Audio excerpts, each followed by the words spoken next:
कल करनाल में CM house का घेराव आम आदमी पार्टी द्वारा किया जा रहा है, जिसको लेकर आज हमारे साथ है राहुल बाहन और चिराग जी मौजूद हैं आम आदमी पार्टी से। इनसे जानते हैं क्या कुछ इनका कल प्रोग्राम रहेगा और किस बात को लेकर जो है सीएम का घेराव किया जा रहा है।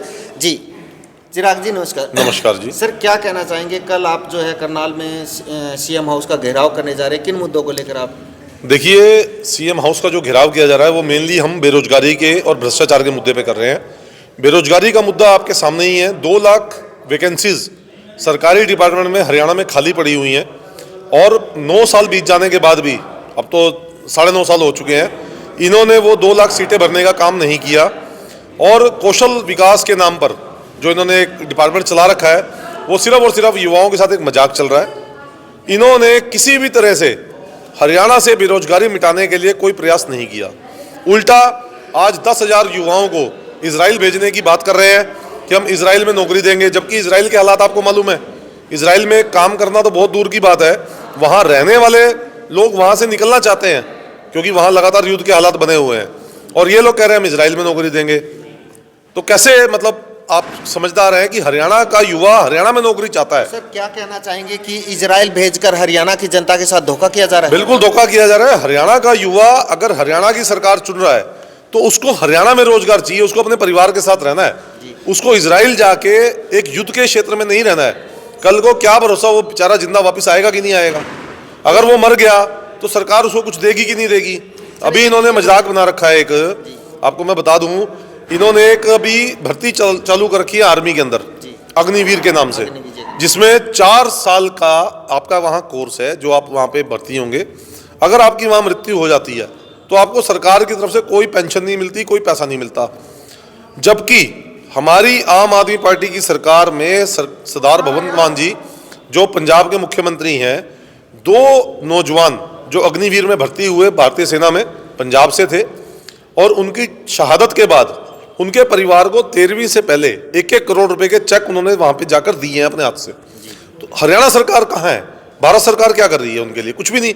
इसी तरह से इजराइल में होगा, 10,000 आदमी भेज दिए, उसमें से 2,000 मर गए, 5,000 मर गए, कुछ भी मर गए, तो वो नुकसान किसका है? वो हरियाणा का नुकसान है, वो हरियाणा के बच्चे हैं। अगर इतनी ही तकलीफ है, अगर यहाँ पे रोजगार नहीं है, तो आप जो भारतीय जनता पार्टी में अपने लोगों को शामिल कर रखा है, अब उन सबको इजराइल भेज दो।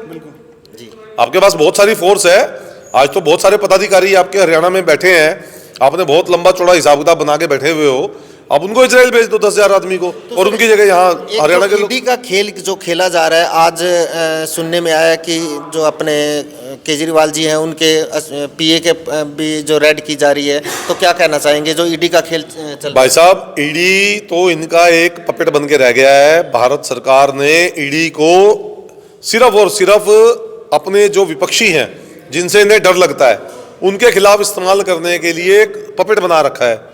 जिसके मन करे वहां जाके ईडी की रेड मार दो। अभी दिलबाग सिंह जी की यहाँ रेड हुई। अभी सुनने में आ रहा है कि उनके जो और साथी हैं उनको प्रेशर दिया जा रहा है कि आप इनके खिलाफ गवाही दे दो, हम आपको सरकारी गवाह बना देंगे। क्यों? क्योंकि डर है। यमुनानगर से हो सकता है उनको डर हो दिलबाग जी से। उसके अलावा और भी बहुत सारे नेता हैं हमारे।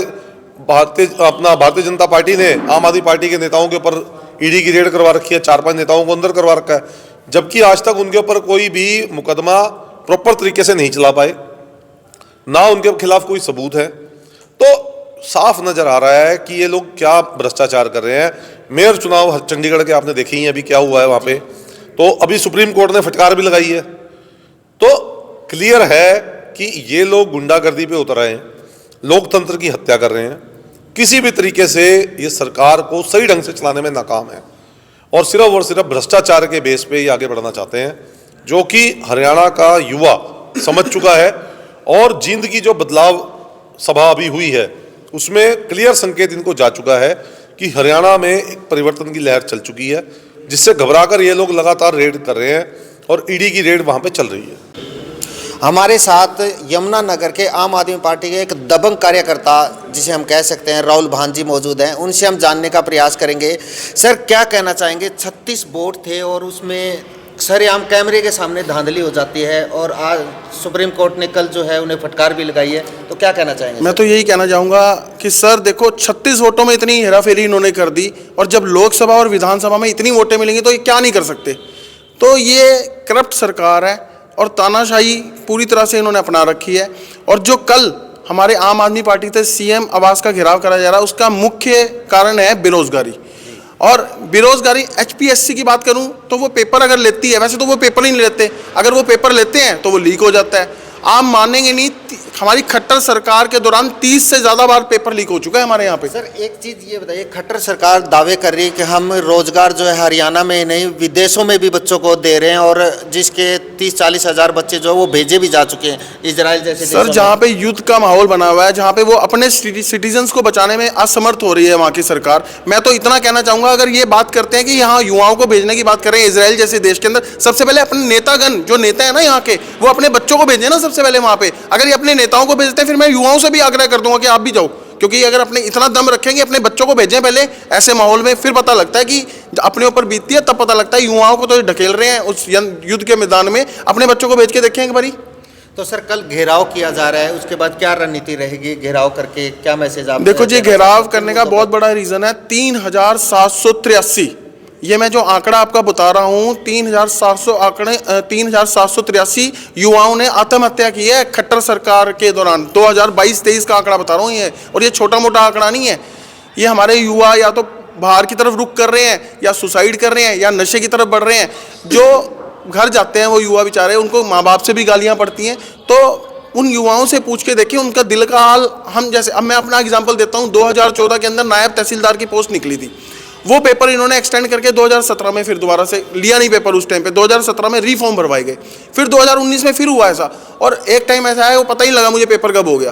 तो कई तो ओवर एज हो जाते हैं हमारे जैसे युवा, ठीक है, वो पेपर ही नहीं दे पाते फिर उसके बाद। तो इन्होंने बहुत ज़्यादा भयावनी स्थिति बना रखी है हमारे हरियाणा के अंदर, और हमारा युवा सड़कों पे उतरना बहुत ज़रूरी है। मैं आपके चैनल के माध्यम से सारे युवाओं से आग्रह करूंगा कि अभी भी जाग जाइए, और कल हमारे साथ आम आदमी पार्टी के साथ मिलकर सीएम ऑफिस का घेराव कीजिए, ताकि इनकी आंखें थोड़ी बहुत खुल सके। तो आंखों पे पर्दा, आंखें बंद करके सोए हुए हैं, इनको कोई मतलब ही नहीं है युवाओं से।